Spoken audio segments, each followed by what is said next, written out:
when there's an assassination, you have to have a lone nut, because a lone nut can kill somebody for no reason. If you admit that 3 or 4 people were involved, or that there was, to use an overworked term, conspiracy, then you have to say, well, the conspiracy had a reason. Well, they don't ever want to face that reason. What was the reason why Kennedy was killed? What was the reason why King was killed? By having a lone nut, you don't have to ask that question. And I think all of us that study these assassinations ought to forget some names totally. One name is Oswald. Another one is Sirhan. Another one is Ray. Forget them. Those poor guys were staged into this program. They had nothing to do with the assassination except be the fall guy. And as an assassination studier, student of assassination for 25 years, I tell you frankly, I could write the whole book on assassinations without using any one of those names. They're not relevant other than as patsies. You see, none of these cases really get into the courts. And when they do, they're very abnormal cases. Consider the case in Los Angeles about the killing of Kennedy. The people most proximate to Kennedy at the time he was killed have never been questioned yet. I traveled to another country to talk to a young lady that was almost leaning on Bobby Kennedy at the time he was shot. She can tell you how he was killed, but the courts have never talked to her. This cover-up pattern is enormous, and it's very effective. It closes everything down. What's the technique for an assassin once the assassination has been completed? Where do they go? How do they operate then? Well, obviously the first thing is to bring in the hitman or the hitmen. Usually it's a triangulation affair so that you're sure you have the guns to do the job. You can't always say where your victim's going to be, so you place the guns in the right place and you're ready for it. But you know, that's the easy part. Then you have to get them out of there. I think if you study, as we have hundreds and hundreds of photographs of these scenes, you'll find that there were certain people, for instance, that didn't run from the area, stood there casually, nothing happened. They have the assurance they're going to be picked up at the proper time and removed from the area.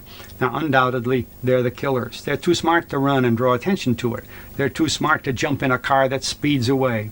If there is a car that speeds away, that's a cover story. It's like the white Mustang. It's not the one that really did the job. And the press releases that are immediately put out lead you to the man in a 6th floor window, while the man that really did the killing is right down there on the street waiting for somebody to pick him up casually and walk off. And just consider either of the Kennedy cases or the King cases, the thing you notice most is that the police stood with their hands down and did nothing. There were no on-the-spot detectives. There was nobody really looking into the ballistics. There was no one checking any of the things that the police would have gotten into in the first place. So there's where you begin to see the cover-up pattern. Somebody has told the police department, stay away from this. Now, they don't tell them that way. They say, look, because this was Mr. King in town, we have a special group of Secret Service or a special group of whatever here. And so the police think, well, it's covered. We're not needed. But in any event, they're away.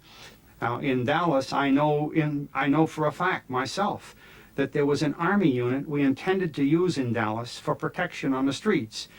Simply to watch everybody, watch the windows, watch everything.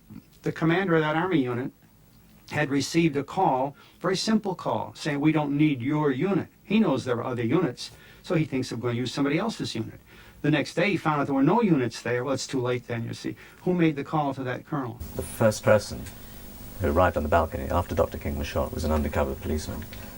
We later discovered that he was working for the CIA. Is it possible that that man could have been placed by the CIA into the Memphis Police Department as a trainee?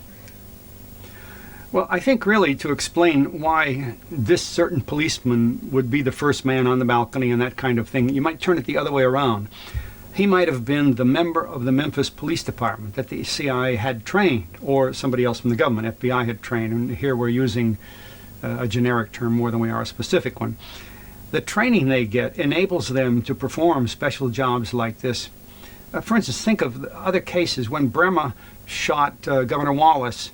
Immediately, an investigator went into his apartment in Milwaukee.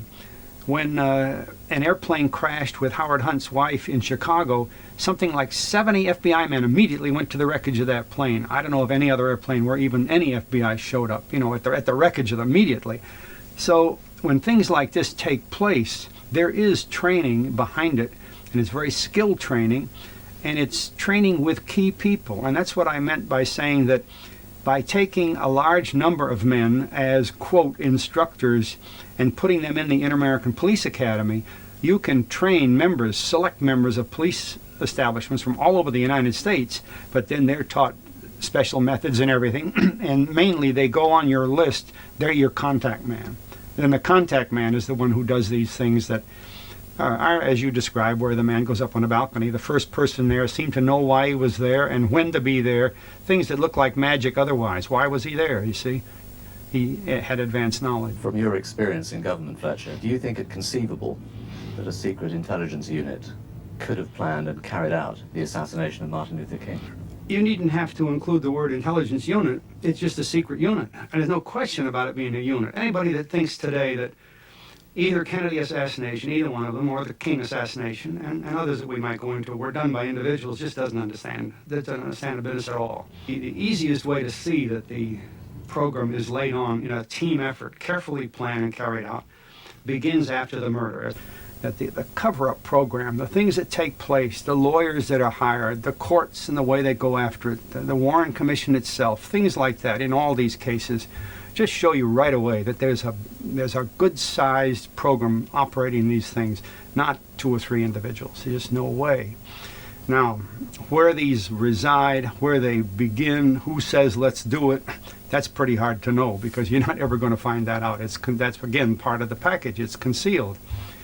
But the work is carried out by people who are skilled and know these jobs, and they perform this work internationally. It's not just on the streets in this country. If the decision is made at some level or some point that involves an assassination, either within the United States or outside, the group involved, first of all, is in a very high position, and secondly, very limited in numbers. In most cases, the people that are called upon to do this have a good bit of training. They have the skills, they have special equipment, and they have a lot of support. And the thing that people should understand is the support they need really comes after the shots have been fired. How to get them out of there and how to cover the thing so people don't realize that a team of gunmen did the job. I certainly knew of plans that were intended to bring about an assassination. For example, in the case of Castro. So they created an organization called Mongoose. Mongoose was the cover word for it. Now, the objective of the Mongoose program was to assassinate Castro by any means. We even used mafia hitmen, skilled mechanics, skilled killers. We used poisoned things. We used all kinds of... There's a lady that used to be a friend of Castro's, I think, that said she was being sent back there to feed him some pills or something that would kill him, and on and on and on, all kinds of things. But here's what we need to get from the format of that story, is that Mongoose is an organization created by the United States government to commit assassinations. Never mind Castro. It was created for assassinations. Now, these people are selected, trained, equipped for that purpose, to get in there and shoot somebody and get out. And the getting out part is the hard part. That's where they need the rest of the organization. The hitmen are probably 4 or 5 experienced people that can do the job from any angle with any weapon and do it right. But to get them out of there and what the patterns are and how you're going to do it is a very intricate thing.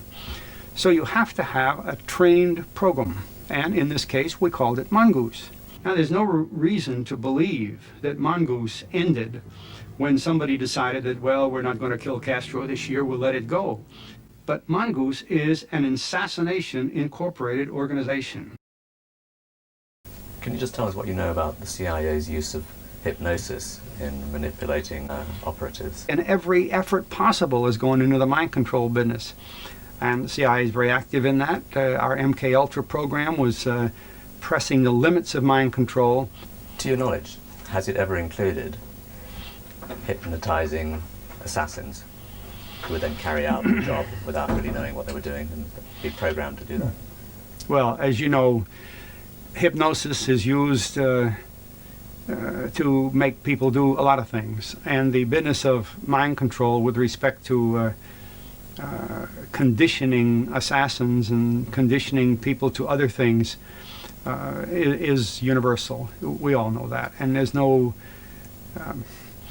the action of these people who are involved in assassinations, everything from Hinckley to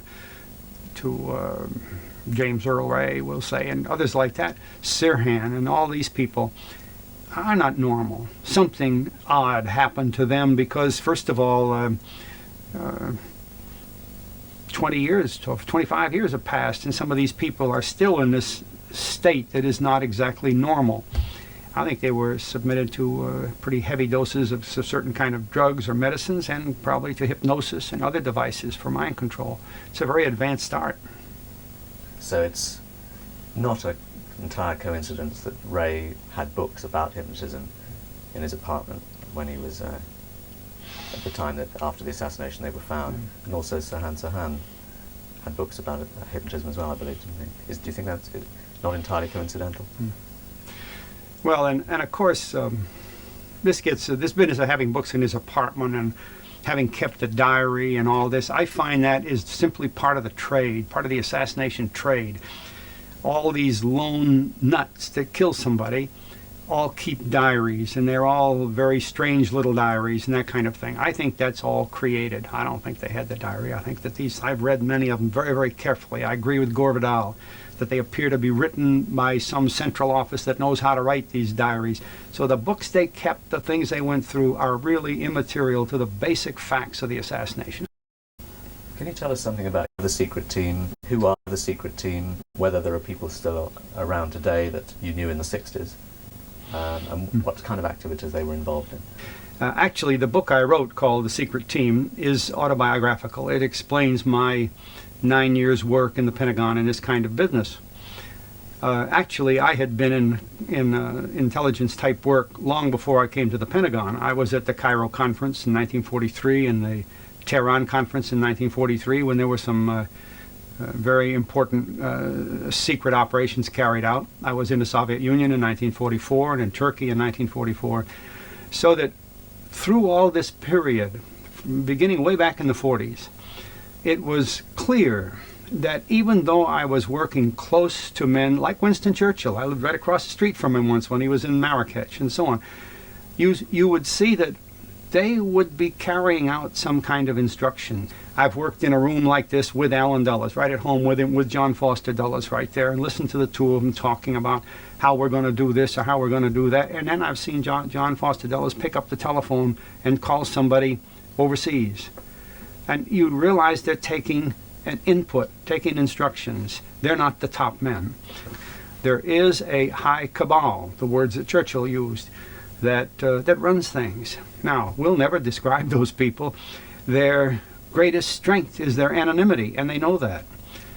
Now, at lower levels, there are secret teams in the sense that governments or parts of governments don't stop them. As we see through this whole Iran hostage exchange thing.